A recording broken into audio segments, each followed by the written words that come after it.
kita, bukan di sini. Ini hanya tempat persinggahan mengambil bekal. Jadi kalau kita dalam kaidah Islam, ketika kemudian Allah Subhanahu wa taala di alam ruh berkata kepada kita, "Alastu birabbikum?" Apakah kamu bersaksi bahwa aku ini adalah Tuhanmu? Ini di alam ruh. Qalu bala syahidna. Kami bersaksi bahwa engkau adalah Tuhan kami. Itu di alam ruh, tidak terbungkus jasad. Setelah terbungkus jasad, kita lupa hidup kita di alam ruh itu. Lupa seketika. Kenapa? Karena pengaruh jasad ini mempengaruhi kemudian alam ruh kita.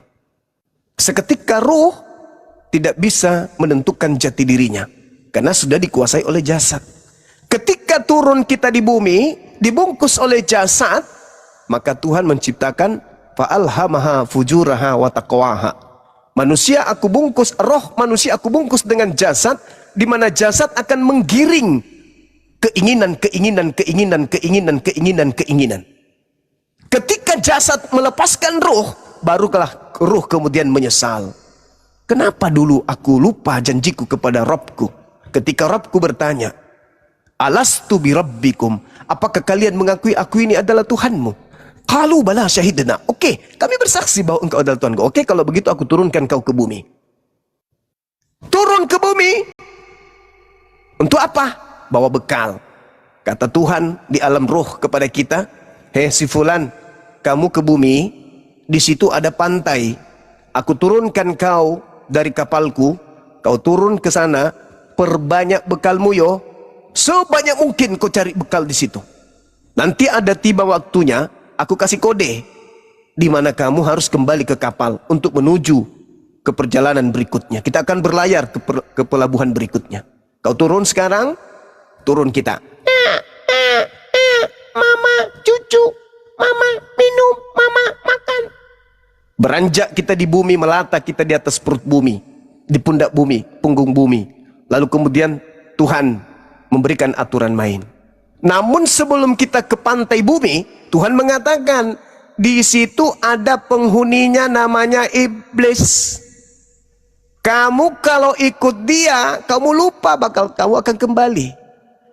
Kamu akan ditipu dengan segala macam kenikmatan, dengan segala macam tipu muslihat, sehingga engkau lupa tugasmu. Turun kita ke bumi. Iblis datang kiri, kanan, muka, belakang untuk melupakan kita akan tujuan kita. Makanya orang yang tidak beriman itu tak ada amal yang dia bawa, padahal kedatangannya di bumi itu mencari bekal. Wa ma khalaqtul jinna wal insa illa liya'budu. Yesus mengatakan hidup kekal melakukan kehendak Bapa, berarti beribadah. Yesus menghabiskan waktu ibadah.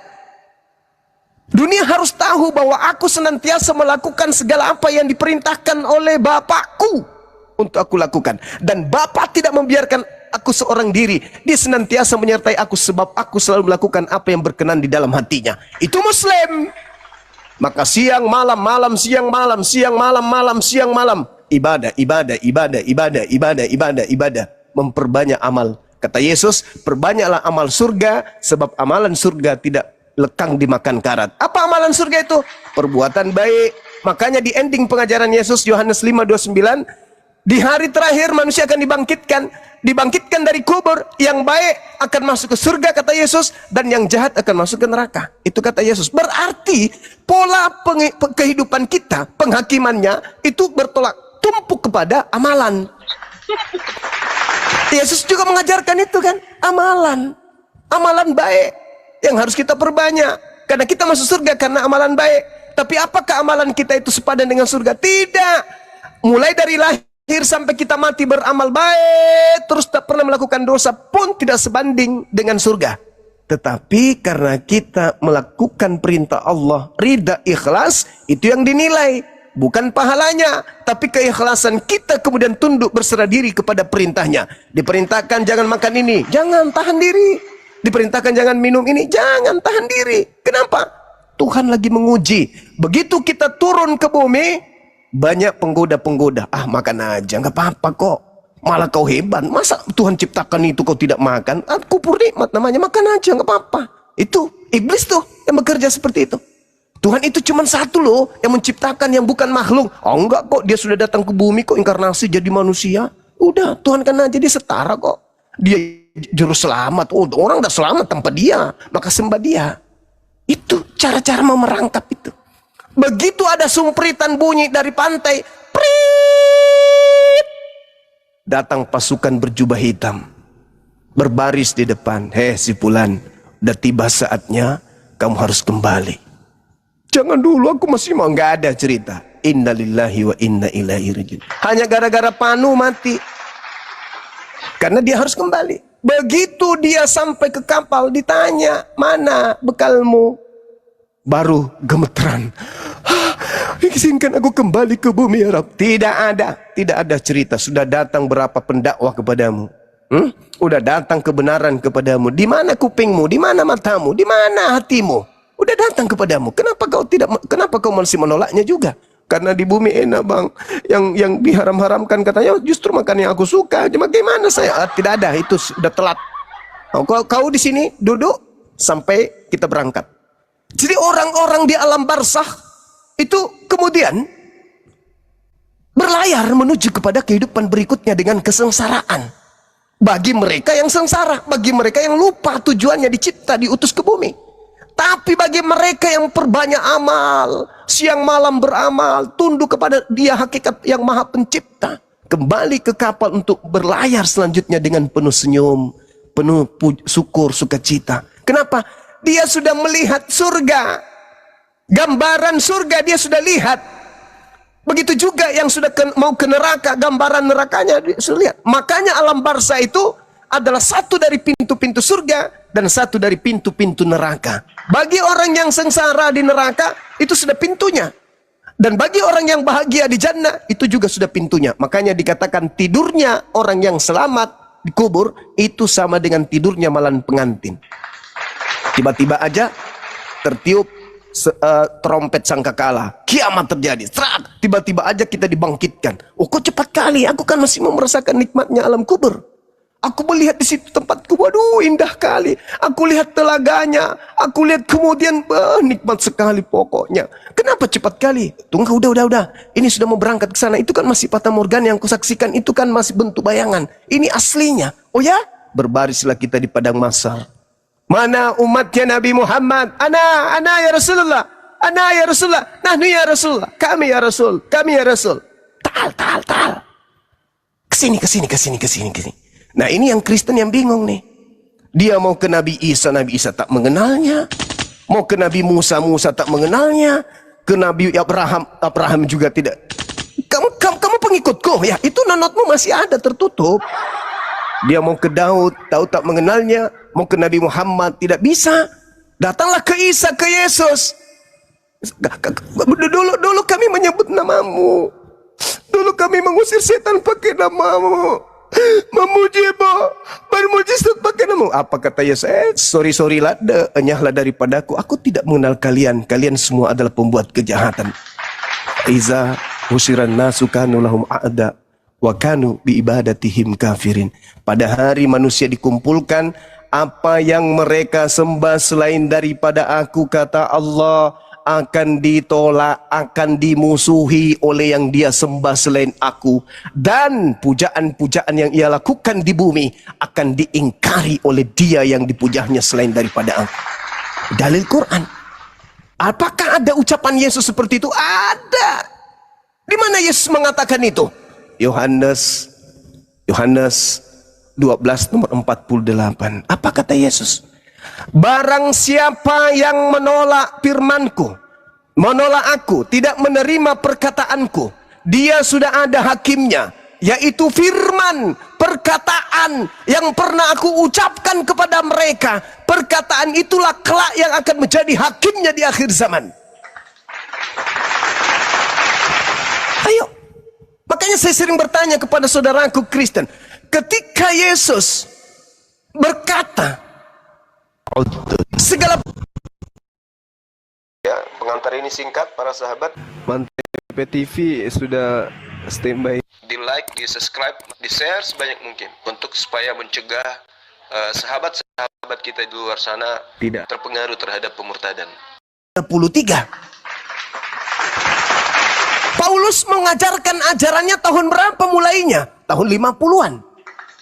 Hai, segala firman yang engkau berikan kepadaku telah aku sampaikan kepada mereka. Ada enggak ucapannya, akulah Yesus yang kau niaya, akulah Alfa dan Omega, segala kuasa telah diberikan kepadaku baik di surga maupun di bumi? Ada enggak itu? Pergilah ke seluruh dunia, jadikanlah seluruh bangsa menjadi muridku. Ada enggak firman itu? Tak ada. Padahal di tahun 33 Yesus sudah menamatkan ajarannya. Ditanya oleh Allah, wa Allah, ya Isa bin Maryam, anta qulta linnas, apakah engkau mengajarkan kepada manusia-manusia ini menuhankan dirimu selain daripada aku? Kata Yesus, kata Isa, qalu subhanaka ma yakunu li an aqula ma laysa li bihaqqa. Maha suci engkau ya Allah, aku tidak berhak mengatakan apa yang bukan hakku untuk aku katakan. Yohanes 12:49 nomor 50. Apa yang aku katakan adalah apa yang diperintahkan oleh Tuhanku untuk aku katakan, aku sampaikan, dan firman-Nya itu adalah hidup yang kekal. Subhanallah. Jadi bagaimana mungkin Kristen maju salah, mundur salah? Aduh, kita mau kemana-mana Paulus? Mana Paulus? Paulus udah terkapar, lebih duluan terkapar dia di dalam. Kenapa bisa lebih duluan? Karena dia bukan dibakar, tapi dia bahan bakarnya. Ini fakta, ini real. Maka karena Allah cinta kepada umat manusia, cinta kepada keturunan Adam alaihissalam, maka Allah yang maha pengasih kemudian mengutus Nabi Muhammad sallallahu alaihi wasallam dengan berkata, ya ahlal kitab, qad ja'akum rasuluna yubayyinu lakum.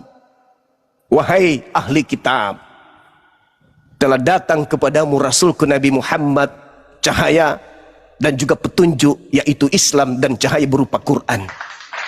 Anda mau selamat? Ikut kepada Rasulku. Ikut. Jangan Anda kemudian terombang-ambing dalam keraguan. Dibilang firman Tuhan bukan, dibilang bukan firman Tuhan, dibilang juga Nabi bukan, dibilang juga Tuhan bukan. Jangan bingung. Lihat, qad ja'akum rasulna yubayyinu lakum. Seperti itu saudara, silakan. Kalau saya pribadi memang nggak masalah kalau Alkitab itu mau dibakar kayak mau dibuang kayak, karena yang kita tahu ya firman di dalamnya itu, tulisan di dalamnya itu adalah firman Tuhan. Yang firmannya itu yang nggak boleh hilang, bukan kitabnya. Kalau kitabnya mau dibakar pun ya nggak masalahnya. Begini Bang Juma, pertanyaan saya kan, orang manusia ini hidup ini kan membutuhkan makanan, membutuhkan tempat tinggal, dan membutuhkan hidup yang layak. Apalagi kita kalau punya keluarga atau yang lajang akan memberikan makanan kepada orang yang dia nanti nikahi gitu kan harus ada membutuhkan sesuatu untuk itu kan gitu.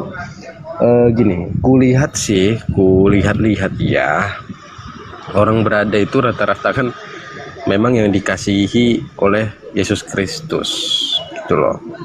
Maaf ya, bukan orang yang dikasihi oleh Nabi Muhammad gitu loh. Yang kulihat. Ya maaf, bukan mau merendahkan, bukan. Ini kan saya udah minta maaf ya, kita damai please, nggak menghujat.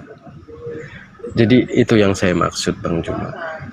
Jaminan untuk bahagia di dunia dan di akhirat itu menurut saya sih hanya ada di Yesus Kristus gitu loh. Itu terbukti untuk saat ini, di zaman ini terlihat gitu loh, jelas gitu loh Bang Juma. Iya. Jadi begini kawan, dalam kaidah Islam itu tadi yang saya sudah jelaskan kepada saudara, bahkan lebih jauh baginda Rasulullah Muhammad SAW itu menjelaskan kepada kami kaidahnya. Apa itu? Kemiskinan itu mendekati kekafiran. Artinya apa?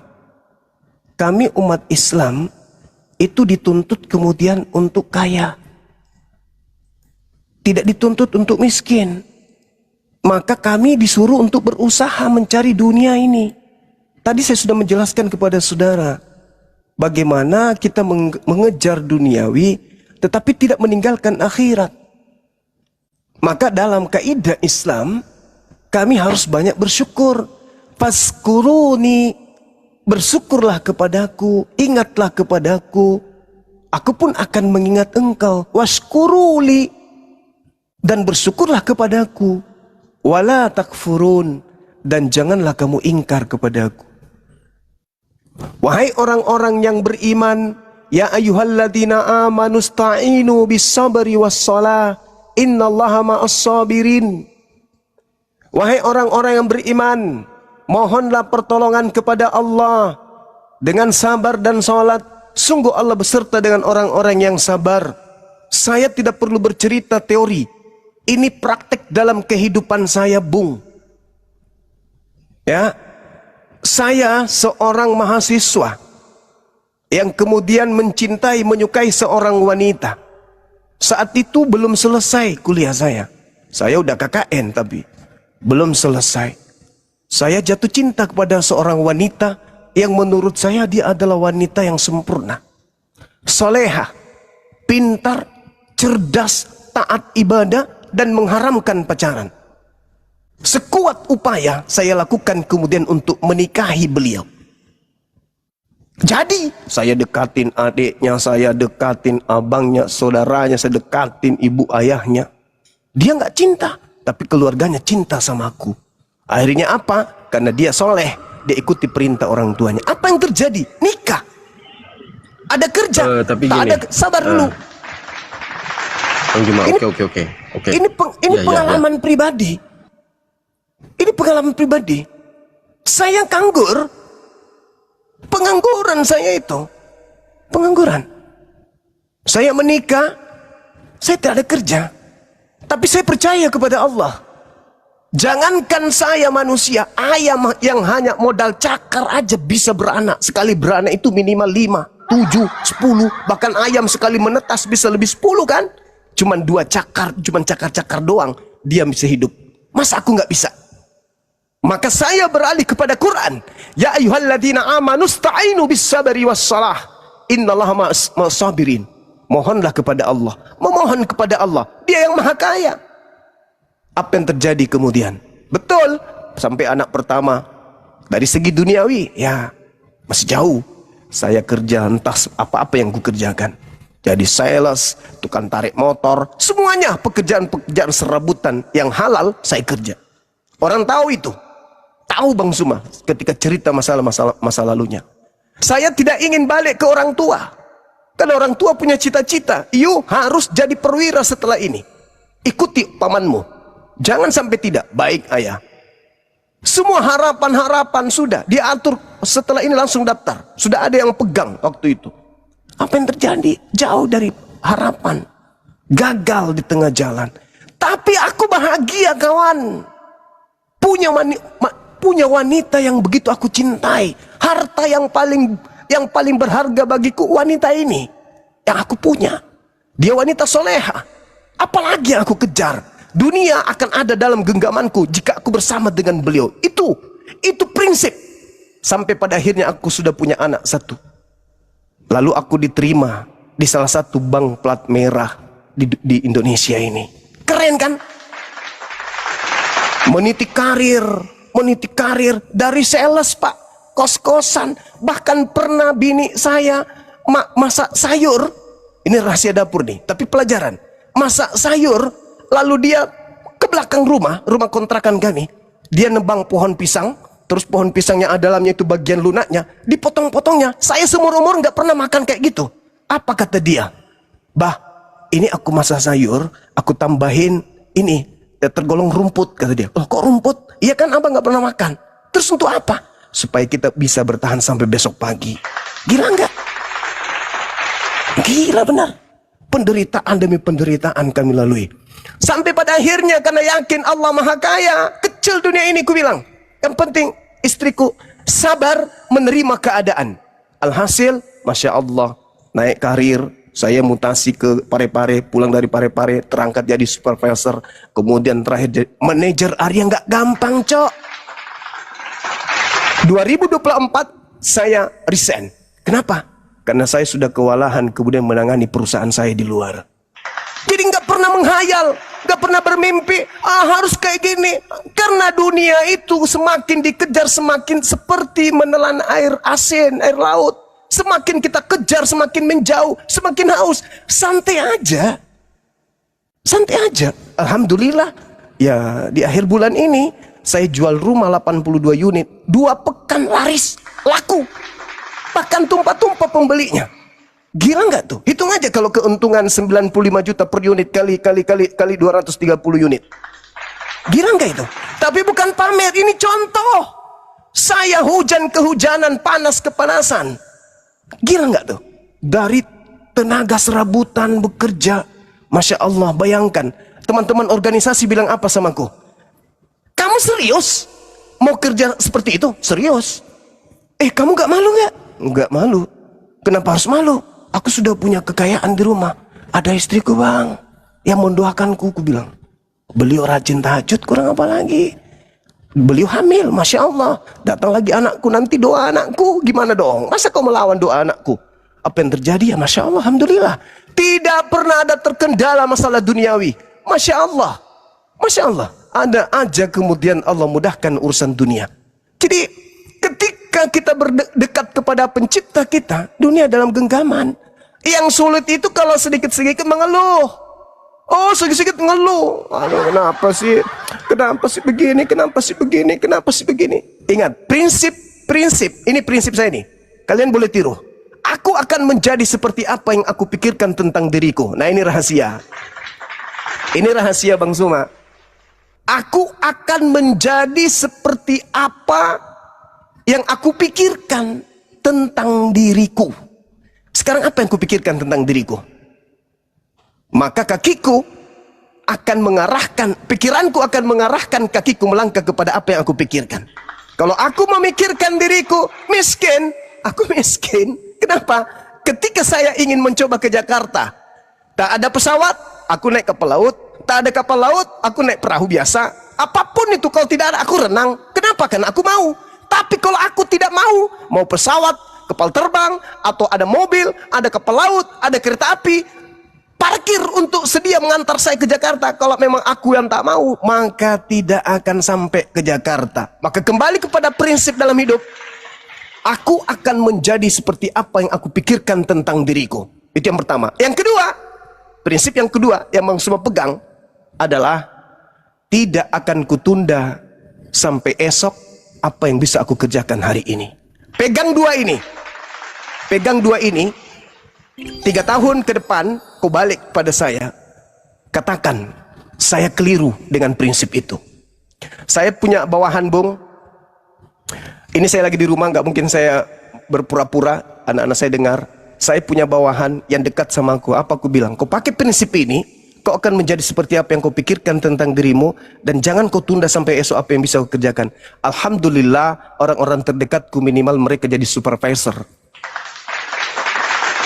Ada yang di BTN Syariah, ada yang di Bank Syariah, ada yang di konvensional. Masya Allah, mereka punya mengatakan apa yang saya ajarkan ternyata betul. Yes, kita harus berpikir, karena kekuatan berpikir ini, jangankan rezeki yang kecil-kecil, otak manusia bisa menerbangkan pesawat terbang yang ribuan ton beratnya saja bisa. Apalagi hanya mendatangkan rezeki. Kecil itu. Kecil itu. Itu kecil. Yang penting jangan cuma di mulut. Kita harus realisasikan. Jangan juga kita berpikir, aku akan menjadi seperti apa yang aku pikirkan tentang diriku. Masuk di kamar berpikir, aku akan kaya. Habis itu tidur terus. Oh, nggak bisa. Bukan begitu. Bukan begitu. Bukan begitu. Saya ini Bung, saya pengembang, saya developer perumahan baru berapa tahun, 2000 berapa baru saya belajar. Sudah berapa banyak kemudian pengembang senior. Tapi sekedar bocoran, Bang Suma satu-satunya pengembang junior yang tembus ke Mahkamah Agung untuk memberikan rumah bagi pegawai pengadilan tinggi agama. Keren gak tuh? Keren kan? Keren. Kenapa? Kita selalu berpositif, jangan takut dunia. Kecil itu. Kalau Anda sudah punya ilmu, Anda sudah bisa baca Quran, Anda bisa hidup. Karena prinsip ketika engkau mencari akhiratmu, maka dunia akan ngekor. Dunia akan ngekor. Saya dari sejak mahasiswa, ketika saya belajar Quran, sudah berapa banyak masjid yang minta saya jadi imam tetap. Tuh, duit gak itu? Alhamdulillah, para jemaat kasih kita uang meskipun kita mahasiswa. Duit. Saya keliling imam Jumat, imam Tarwih, duit gak? Duit. Padahal saudara Arom ini suaranya bagus, baca Quran. Seorang mu'alaf, jadi guru Quran, subhanallah, pasti akan digandrungi masyarakat. Kecil itu kalau duit, kecil itu. Ketika kita dekat kepada Allah, dunia ngikut, yakin dan percaya. Yang penting Anda yakin, Anda ridha, Anda ikhlas, menapaki hidup ini, apapun yang terjadi, selalu berpositif thinking kepada Allah, maka semuanya kita senyumin. Kita sakit, senyum. Kita kekurangan, senyum. Insya Allah Tuhan akan berikan. Tapi ingat, doa istri harus. Satu lagi, yang terakhir. Para laki-laki ketika kalian ingin sukses dalam berusaha, jangan pernah kalian sakiti hati istri kalian. Catat itu. Catat itu. Apalagi kamu sakiti di depan anak-anakmu. Please. Tolong. Jangan pernah kau sakiti wanita. Jangan pernah kau sakiti istrimu. Jangan pernah kau sakiti dia di depan anak-anakmu. Jangan kau kasar dia. Kalau kau mau bicara dengan dia dengan suara tinggi, jangan di depan anak-anakmu. Masuk ke kamar. Kamu boleh marah, tapi ingat tujuannya untuk memperbaiki. Jangan pernah sekali-sekali nyakiti hati istri kalau mau sukses dalam usaha. Itu kuncinya. Itu kunci yang ketiga yang saya pakai. Itu. Jangan pernah sakitin hatinya. Oke. Lanjut. Gimana keselamatan untuk orang tuanya, Bang Juma? Iya. Jadi keselamatan untuk orang tua itu urusan Allah, bukan urusan kita. Nabi Muhammad ketika Kan beda datang, Tuhannya. iya kan kita sudah memberi peringatan. Kita berikan peringatan, kita berikan ajaran. Di Islam tidak ada paksaan untuk orang-orang di luar Islam untuk berislam. Tapi tugas kita menyeru, mengajak, membuka ruang diskusi. Mungkin kami keliru ayah, mungkin kami keliru pak. Tapi tolong ajarkan yang keliru itu yang mana. Ini yang keliru nak. Kamu sebenarnya harusnya begini. Tapi apakah ada larangan dalam agama kita yang dulu begitu? Mana dalilnya? Mana dalilnya? Mana buktinya? Betapa banyak adik saya yang bungsu, istrinya juga mualaf. Dulu dipagar sama keluarganya karena keluarga pendeta. Bahkan adiknya sampai ke rumah. Adiknya itu aktivis gereja. Datang ke rumah. Wallahi, apa ujung dialog kami? Apa katanya? Kak, apapun yang kakak katakan tentang Yesus, tentang Paulus, aku akan tetap mati bersama dia. Ya sudah, kalau udah kayak gitu, sudah. Nggak ada lagi cerita. Itu ucapan orang-orang yang sudah putus asa, yang tidak bisa, kebenaran apa yang ingin kau jajakan ke kami. Kamu ingin adik saya yang pindah ikut kakakmu. Apa yang kau sajikan? Apa kebenarannya? Tidak bisa diungkapkan. Tapi berapi-api, emosi, gemeteran. Hanya sekedar untuk menyampaikan kebenaran. Harus emosi. Tenang, duduk yang tenang. Kita bicara baik-baik. Akhirnya, ujung-ujungnya setelah pertemuan beberapa kali, angkat tangan. Apapun yang kakak katakan, gini. Tapi alhasil, alhamdulillah, saya bangga. Saya bisa mempersatukan adik saya yang muslim dengan keluarga istrinya yang non-muslim. Mereka akur, mereka akrab. Bahkan kemarin adiknya juga datang melihat saya, bertemu dengan saya, makan dengan saya. Alhamdulillah, itu adalah satu kebanggaan bagi saya, mempersatukan secara kekeluargaan meskipun beda keyakinan. Begitu. Jadi mengenai orang tuanya, ya buka ruang untuk diskusi. Buka ruang. Kita buka ruang untuk diskusi. Apa yang salah, apa yang benar, apa yang keliru, ini pilihan kami. Ini pilihan kami. Kalau orang tua mau belajar, silakan, kita buka diri. Nah, alhasil mertua adik saya itu di ujung hidupnya syahadat, dibimbing syahadat. Karena di antara banyak menantu yang merawat mertuanya, justru yang dibenci. Tadinya adik saya dibenci. Yang merawat mertua ketika sampai dia sakit dan menjelang kematiannya, itu adik saya yang muslim. Sampai pada akhirnya, ya kelihatannya sih ibunya minta untuk disyahadatkan. Menurut adikku dia membimbingnya. Karena menantunya menjauh. Karena orang tua udah sakit-sakitan, udah penyakitnya parah, jijik mereka sama mertua. Adikku sudah terbimbing untuk mencintai mertua itu adalah orang tua kita juga. Ridhonya mereka, doa-doa mereka itu yang tolak bala. Kita bangga pencapaian kita capai itu doa-doa mertua, doa orang tua kita. Jadi jangan menganggap mertua itu orang lain. Jangan, doanya beliau itu yang membuat kita kemudian bisa diijabah. Seperti itu adanya. Sekira begitu dari saya, silakan. Yang dimaksud itu kalau gak sempat itu keselamatannya gimana? Itu Ya, itu urusan dari kita bisa memberikan. Ya, itu urusan dari pencipta langit dan bumi, Bang. Minimal cucunya terselamatkan, kan gitu. Keturunannya terselamatkan. Ada keturunannya yang menjadi orang ahli surga. Ibarat kata, kita saat ini masih satu kendaraan dengan orang tua. Kita tahu kendaraan ini menuju ke neraka. Apa kita membiarkan? Kita nggak bisa ngerem. Karena tidak bisa kita paksa. Kita loncat dari mobil itu. Lalu ambil mobil lain, kejar. Kasih peringatan. Kalau ternyata kita sudah berusaha untuk menghentikan kendaraannya tapi dia nggak mau, ya kita serahkan kepada Allah. Bukankah kita ini orang yang berserah diri? Maka kita serahkan kepada Allah. Urusannya Allah yang tentukan nantinya. Daripada kita celaka sama-sama di mobil, mati, minimal ketika kita loncat, ada keturunannya yang menjadi ahli surga. Ya mungkin dan mungkin, karena itu rahasia Allah. Saya cuma tidak ingin melampaui kehendak Allah, keinginan Allah. Tidak mungkin ada manusia yang bisa melampaui itu. Tapi paling tidak keturunannya kita cetak mereka menjadi orang-orang soleh dan soleha. Serahkan kepada Allah. Biar Allah yang melihat. Biar Allah yang menuntun. Biar Allah yang kemudian menentukan. Karena di dalam Al-Quran itu dikatakan Allah tidak ditanyai apa yang Allah lakukan. Sedangkan apa yang ditanya itulah kita makhluk. Al-Quran itu menjelaskan kepada kami umat Islam. La yus'alu amma yaf'al wa hum yus'alun. Allah tidak ditanya tentang apa yang Allah kerjakan. Tetapi kitalah yang akan ditanya. Apalah yang lu kerjakan ketika kamu di bumi. Jadi ya serahkan kepada Allah. Kalau Allah kemudian ternyata menyelamatkan, ya kita nggak punya hak untuk mempertanyakan pekerjaan Allah. Allah kemudian kita lihat ada orang sholat, tapi Allah masukkan ke neraka, ya kita nggak bisa intervensi Allah. Begitu juga sebaliknya, kita tidak bisa mengintervensi itu. Maka apa yang kita lakukan? Kita serahkan, berserah diri kita kepada Allah. Selama kita berupaya, berusaha, dan seterusnya. Jadikan keturunannya menjadi penghafal Quran, menjadi da'i.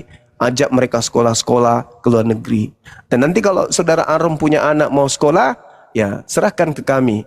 Kami sekolahkan sekolah agama. Mau ke luar negeri juga boleh kami bantu. Sekolah penghafal Quran, bisa. Mau jadi da'i, jadi ulama seperti guru kita Ustadz Uas, boleh. Kita kirim keluar sekolah di luar negeri, pulang-pulang jadi da'i besar, menyelamatkan banyak orang. Begitu saudaraku. Karena di Islam itu jelas pengajarannya, wahai orang-orang beriman, perintah Allah jelas, jagalah dirimu dan juga keluargamu dari api neraka. Sekira begitu.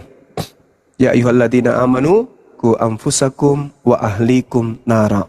Wahai orang beriman, jagalah dirimu, jagalah anak istrimu dari api neraka yang bahan bakarnya adalah manusia dan batu. Gitu. Oke, thank you Bang Jumat. Siap. Mau login, Bang Zuma. Siap Bunda. Aron mau login. Beliau tunggu setelah Natal. Sudahlah, jangan begitu. Dia mau dapat hadiah dulu dari Sinterklas. Lumayan, kata dia lumayan.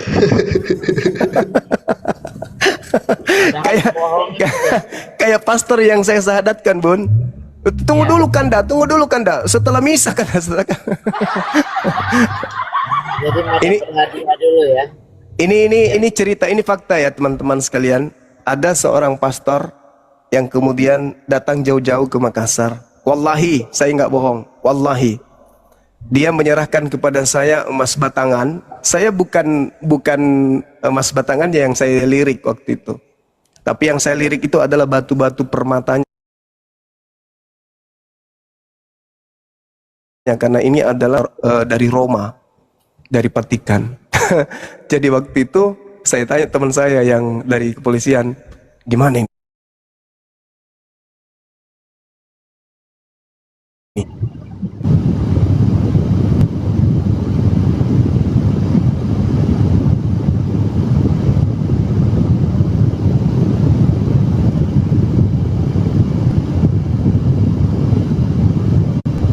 "Ih, 1 kilo lebih ini saya mau apain?" Kata dia gini. "Gampang bang, gampang," kata dia. "Gampangnya maksudnya gimana?" "Dilebur, bawa ke toko emas lebur." Waduh, bukan masalah leburnya. Kamu kalau dicariin sama tempatmu sekarang mengabdi ini gimana dong? Kau dicariin ini barang berharga, ini usianya katanya kurang lebih 400 tahun. Iya bang, ada sertifikatnya. Lah, ini batu-batunya ini miliaran ini. Aduh, sudah lah bang, jangan bang cerita. Saya mau kembali ke bandara. Wallahi saya katakan apa? Adindaku, saya tidak mau dihantui dengan barang ini. Kembalikan, saya ambil kembali. Saya tidak mau terima.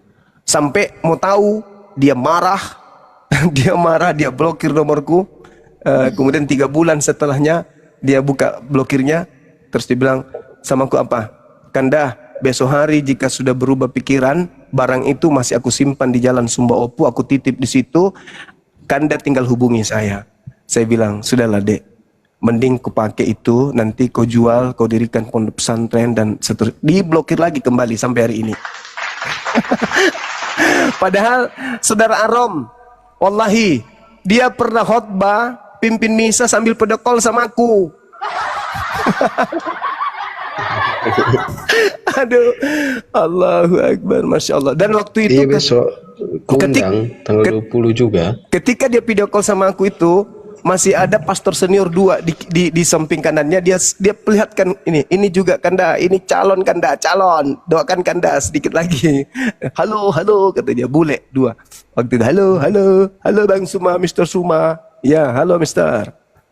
Gitu, sambil mendengarkan orang menyanyi.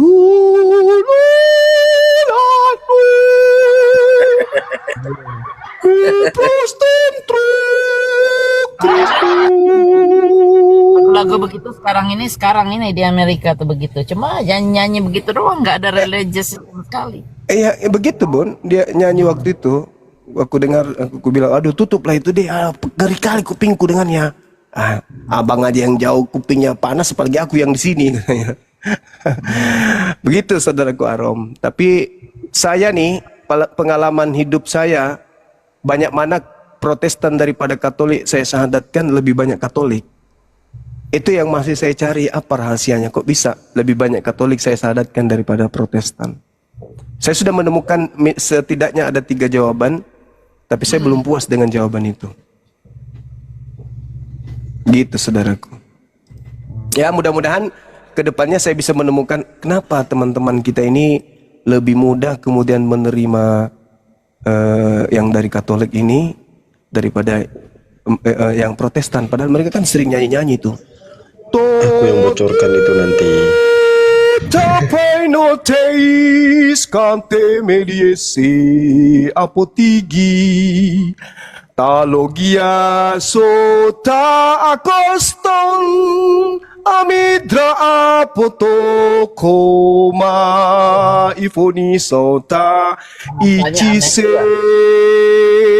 sanfoni penep matos apotigi kaitalogia sauta ikisonsan.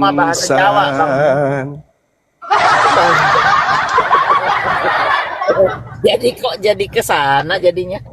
Iya, mereka sering dengarkan lagu begitu, tapi mereka lebih cenderung cepat mendapatkan hidayah gitu loh. Iya ya. Iya, lebih cepat menemukan hidayah. Mungkin karena mereka mendudukkan apa ya, keadaannya masih kental dengan Roma gitu, yang kental kepada, mohon maaf, ajaran-ajaran nenek moyang Roma. Mereka merasa, loh kok ini kayak gini ya, kok kayak gini ya. Nah kalau saya pindah ke Protestan, ya sama aja dia memprotes ajaran ini sehingga muncul agama ini, si protes ini. Kalau saya pindah, ya sama aja.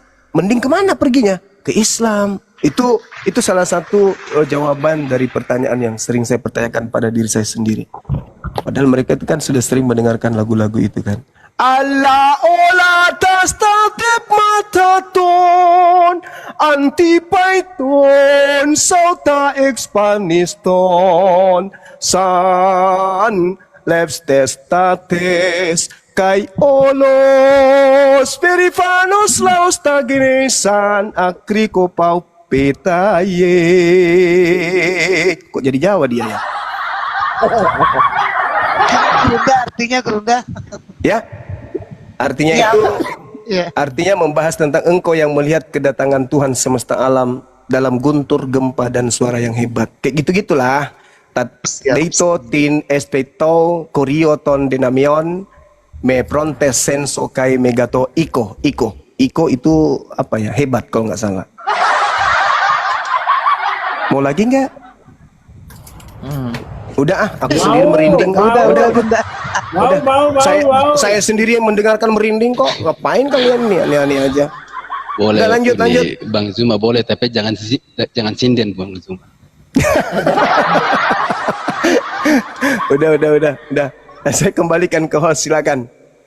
Keringat saya, ada aja nih Bang Zuma. Lanjut. Jadi gimana nih Arong cerita? Jangan nasyadu Bang Arong. Hmm? Pasti Bang Sumi itu belum. kedua Bang Arong aja dan sama Gumasa. Yang lain sudah pada mualaf.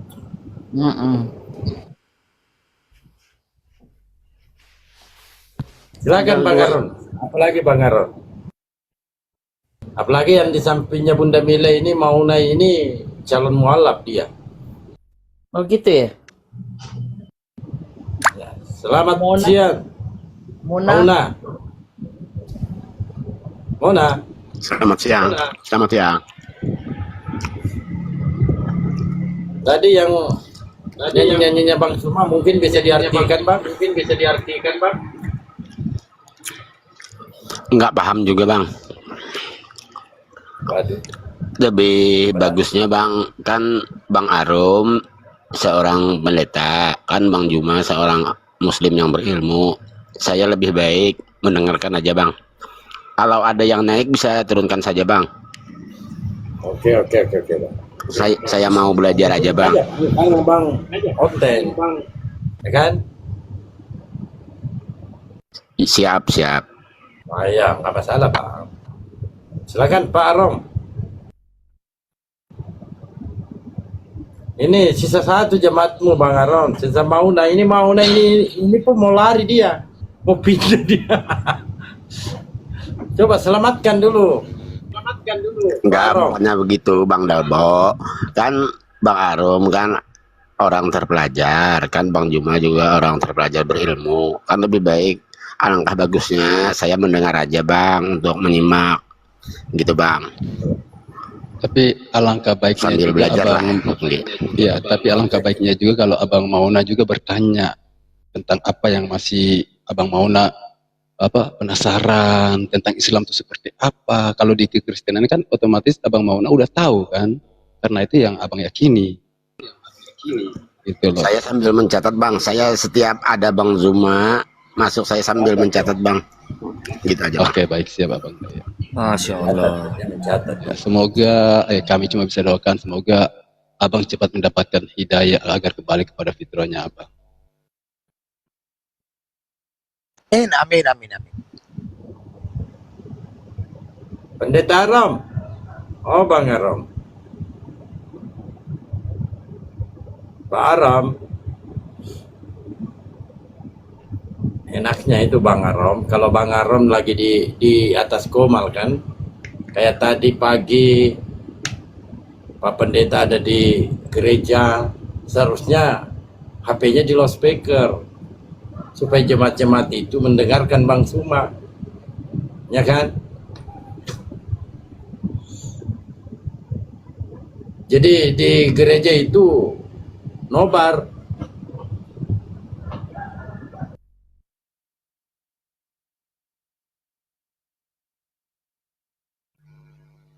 Iya, Abang Saya Mauna. lagi ngecas saya. Lanjut Bayu.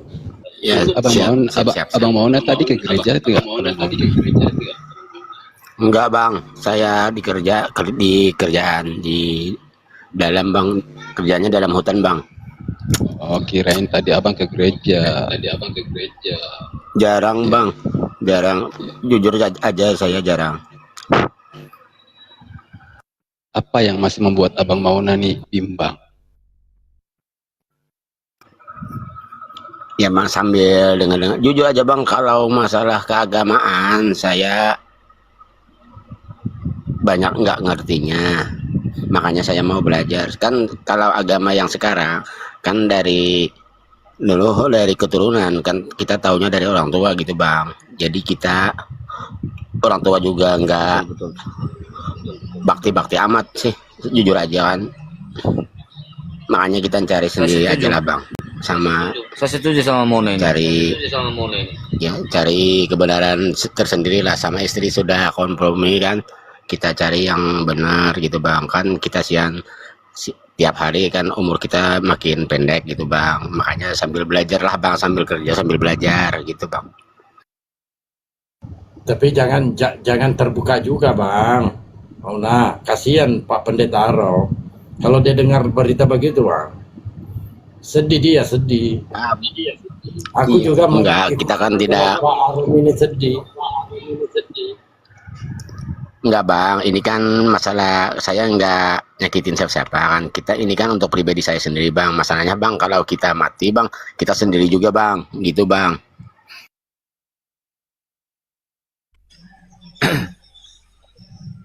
Saya setuju mengenai Mona.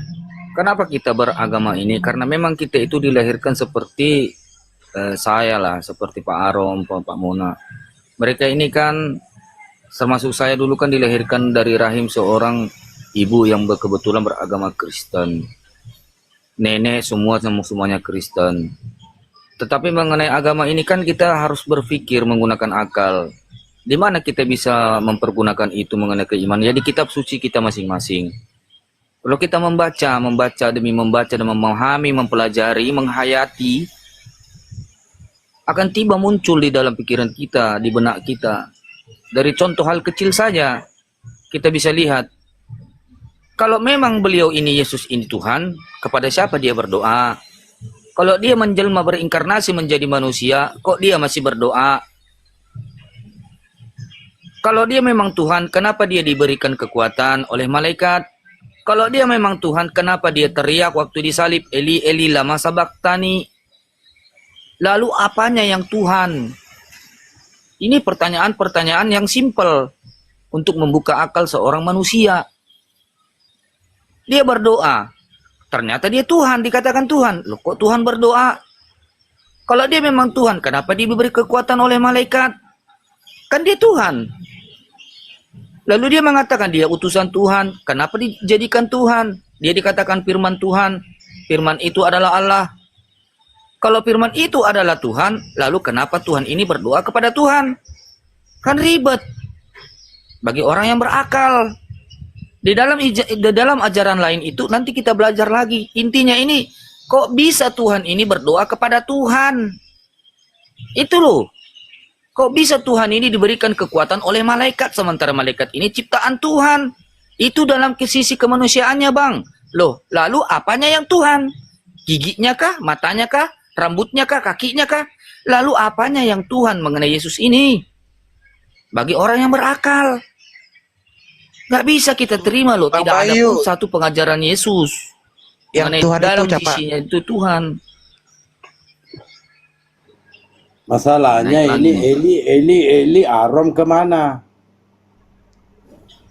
Terguncang dia Iya itu. itu bang, masalahnya bang, gini bang, saya sebenarnya mau mendengar Bang Zuma, kan saya dengar Bang Arum kan teologi S3 gitu kan, berarti kan orang cerdas. Saya mau mendengar sebenarnya kenapa Bang Arum turun gitu. Nah itu yang saya bilang. Eli Padahal Arom kemana? Padahal bagi saya pas banget sudah ini kan, pas banget sudah kan sama ketemu orang sama cerdasnya gitu kan. Kenapa Bang Arum turun?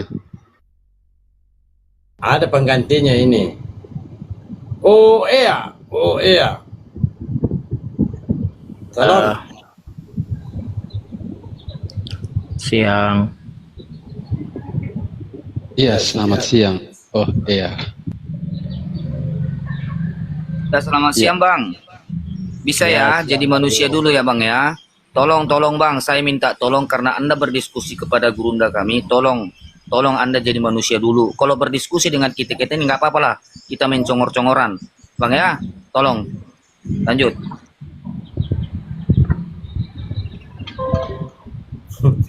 Iya. Abang Mauna. Izin Abang Mauna. Niatnya mungkin mau menghujat langsung ke Ya, siap. Siap, Bang.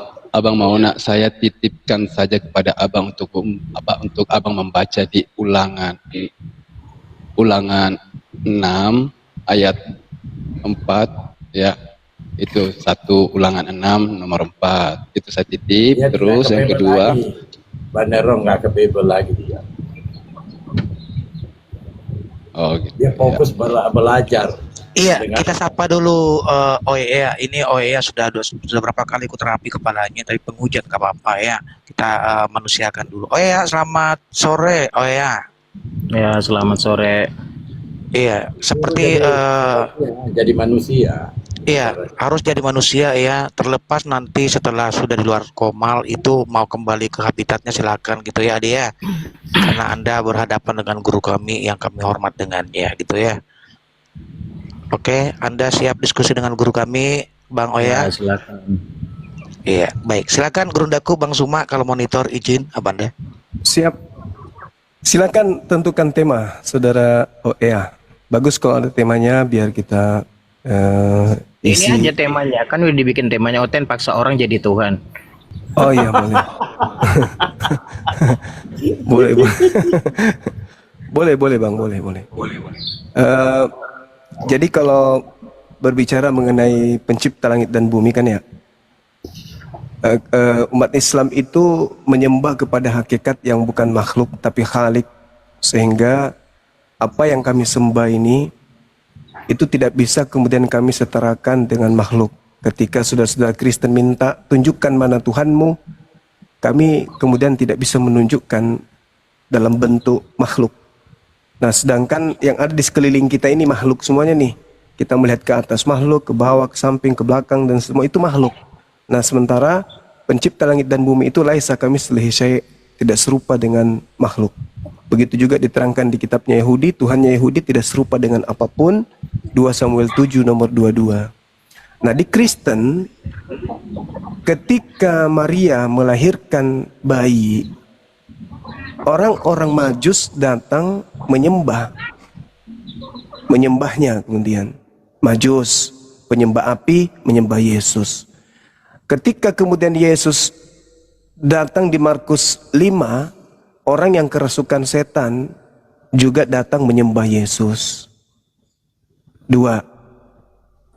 Nah, ketika datang Paulus mengajarkan orang Athena, orang Roma, Paulus menyuruh mereka kemudian menyembah kepada Kristus Yesus, karena Kristus Yesus itu adalah,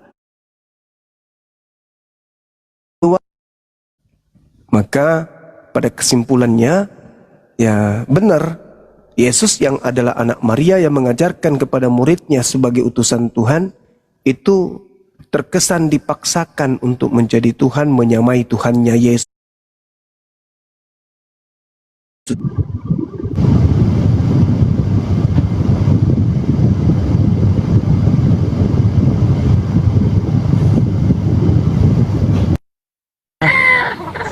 Seolah pemaksaan, terkesan gitu ya. Tapi kalau Anda belajar baik dengan Alkitab, Anda akan mengerti sebenarnya siapa Yesus itu.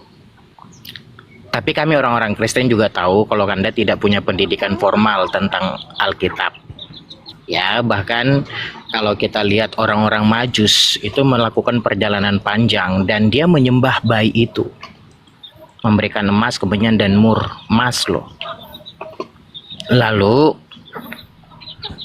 bahwa kalau Anda mengatakan Tuhan Anda tidak, ketika ada orang Kristen meminta untuk ditunjukkan Tuhan Anda, maka akan kalian seperti dalilmu itu tadi, laisa kamislin syai'un. Ini pun sebenarnya tidak kuat berdiri kalimat ini. Kenapa? Selalu menggadang-gadang bahwa tidak sama dengan makhluk, ternyata sama dengan makhluk. Apa buktinya? Manusia itu punya nama, sesembahanmu punya nama, sesembahanmu punya suara, manusia termasuk punya nama. Artinya perkataan Allah ini tidak kuat berdiri. Bahkan orang kafir seperti saya pun yang kamu anggap kafir, saya gampang merobohkan kalimat itu. Karena dengan bukti, sesembahan Anda punya nama, saya punya nama, Anda punya nama, saya punya suara, Tuhanmu punya suara. Kalaupun kalian sedang berpikir bahwa wajahnya itu adalah bahasa metafora, itu tabrakan. Jadi otak Tuhannya orang Kristen itu memang seperti makhluk, walau tidak setara dengan makhluk. Kenapa? Karena memang Tuhannya orang Kristen itu Yesus, yang dikatakan Yesus orang Kristen katakan itu Tuhan. Dia punya suara. Bahkan Allah yang di surga itu pun punya suara, sama dengan makhluk. Apa buktinya? Waktu Yesus dibaptis, inilah anak yang kukasihi, ada suara dari surga, suara Bapa. Makhluk punya suara, sama dengan makhluk. Lalu Islam membuat pemikiran tentang Tuhannya tidak sama dengan makhluk, nyata-nyatanya punya suara, sama dengan makhluk. Ketika Anda mengatakan bahwa tidak serupa, menggunakan kata tidak serupa, ini pun gabung.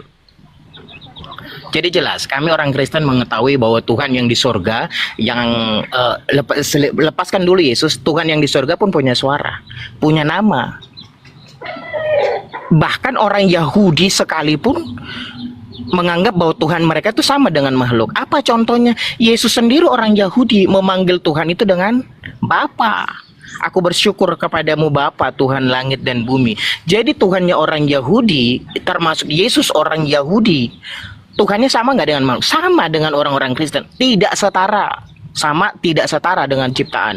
Pencipta dengan ciptaan tidak setara, tetapi memiliki persamaan. Juga memiliki persamaan dengan makhluk karena memiliki sifat. Jadi dari ketiga agama samawi kalian berbeda sendiri. Kenapa? Karena baru nongol abad kemarin. Jangan Anda tak sakit hati. Tuhanmu adalah Tuhan yang kemarin sore abad ke-7. Sebelumnya para nabi tidak pernah menyembah namanya Allah. Tuhannya para nabi bernama Yahweh Adonai Elohim. Tuhanmu kemarin sore baru ada abad ke-7. Artinya Tuhan negeri Mekah, Tuhan lokal. Sifatnya lokal. Kalau dikatakan Tuhan semesta alam, tidak pernah ada di alam. Kalau dikatakan Tuhan semesta alam, Tuhannya orang Yahudi, pernah ada di alam.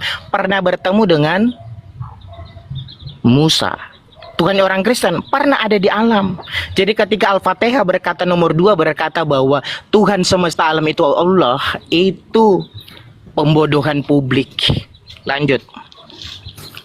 Iya, baik. Jadi ini akibat karena Yesus melarang murid-muridnya melemparkan mutiara kepada babi, sehingga orang yang dikategorikan babi ketika berbicara mengenai Tuhan, dia mencoba untuk menyamakan Tuhan dengan makhluk. Tapi nggak apa-apa, kita harus tahu bahwa dia oten.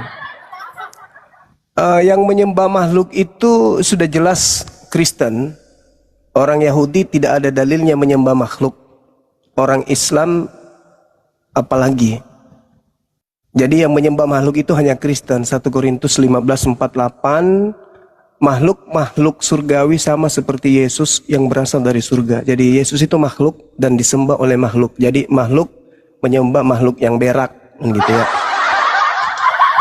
Kemudian Yesus yang tidak memberikan mutiara kepada babi,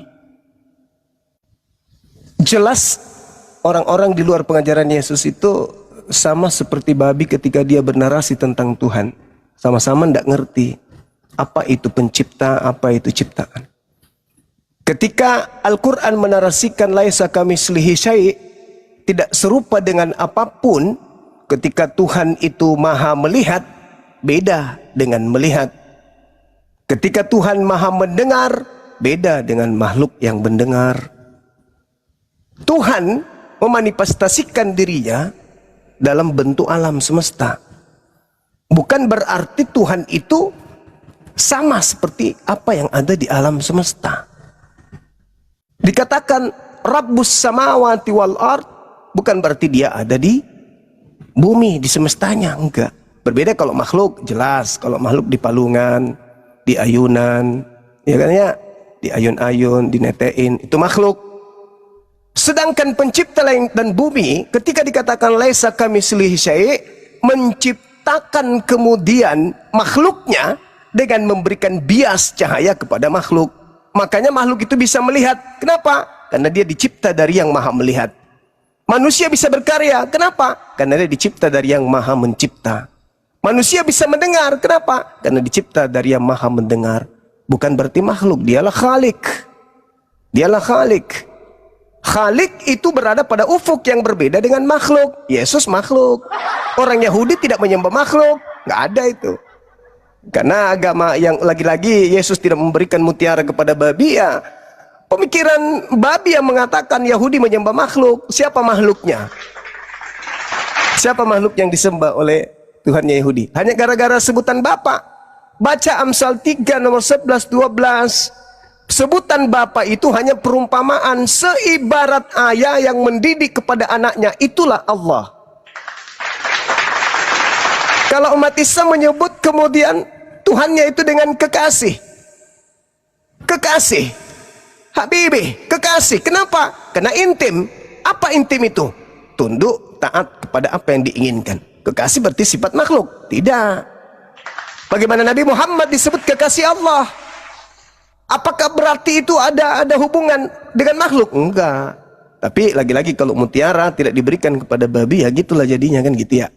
Nah, sekali lagi, saya ingin mendengarkan dari salah seorang Kristen. Ya, alhamdulillah di sini ada yang bernama Oea. Bagaimana Anda mengatakan bahwa Tuhannya orang Yahudi itu makhluk? Sedangkan Tuhannya orang Yahudi itu tidak menyerupai makhluk. Bukan makhluk. Tidak ada kemudian dalil di dalam kitabnya orang Yahudi bahwa Tuhannya itu makhluk. Mana dalilnya Tuhannya Yahudi makhluk? Tak ada. Bahkan dikatakan 2 Samuel 7 nomor 22, laisa kamitslihi syai', tidak ada yang sama seperti engkau. Nah, Yesus, Tuhannya orang Kristen, sama dengan makhluk. Tapi lagi-lagi, saudara-saudara, khususnya Muslim, saudara-saudara Kristen kita ini tidak menyembah anak Maria.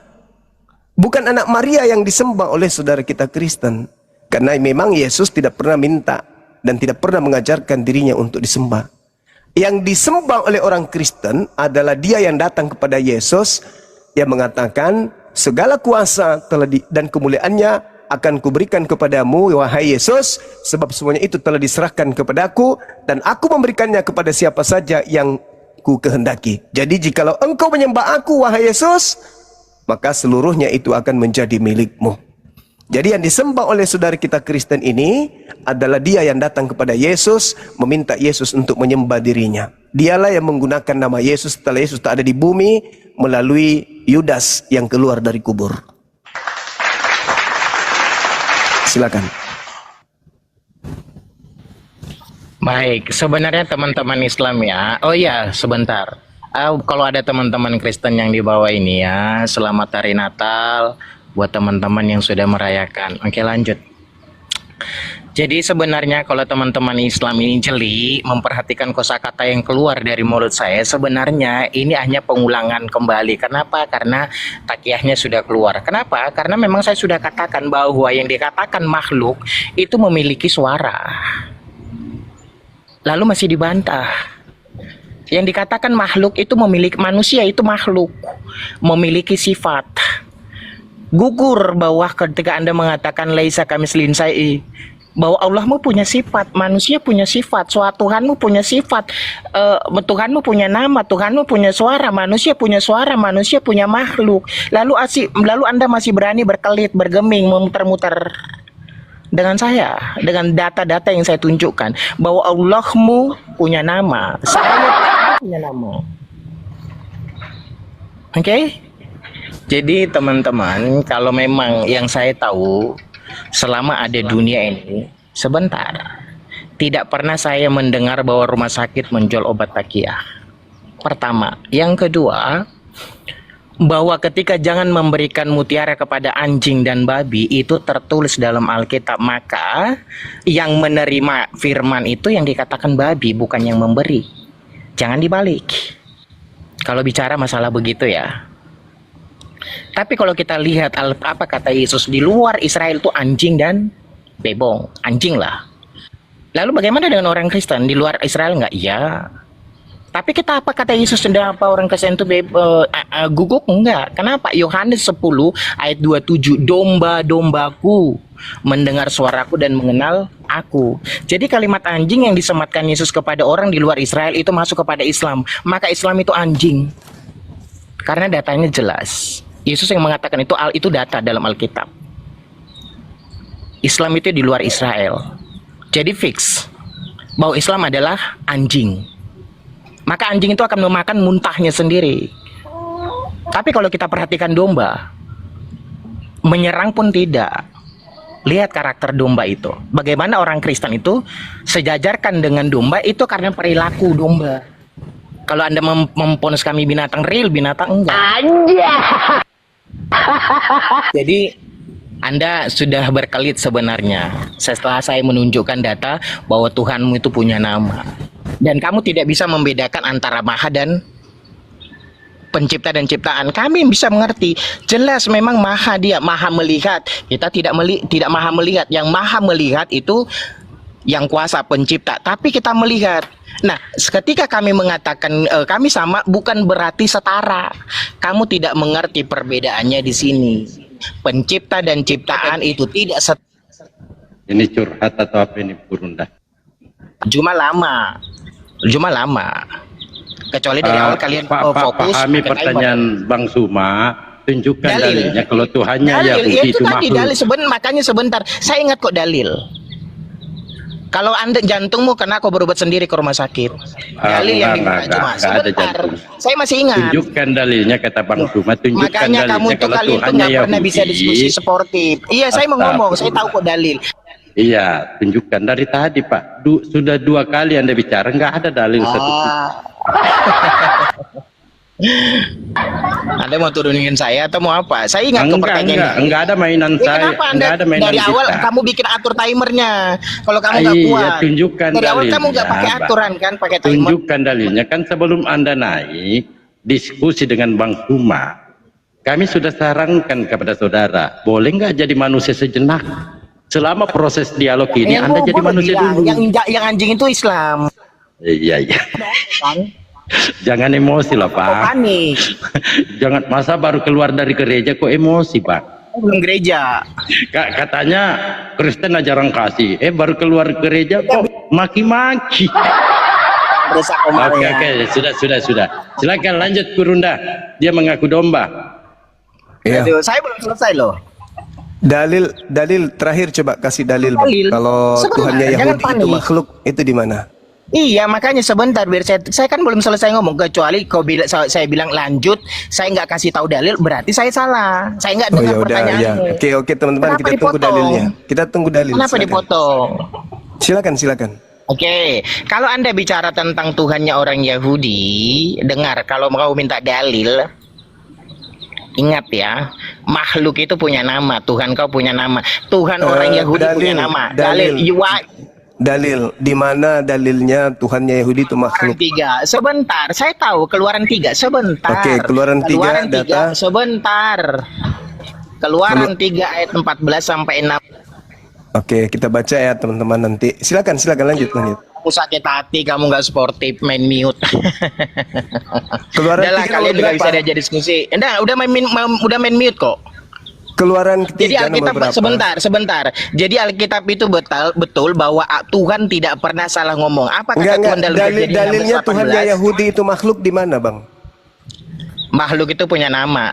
Enggak, dalilnya Tuhannya Yahudi punya. Ya itu makanya makhluk, gue bilang dalilnya. Keluaran Gimana? 3 ayat, makanya buka kupingmu. Keluaran 3 sebentar, diam dulu.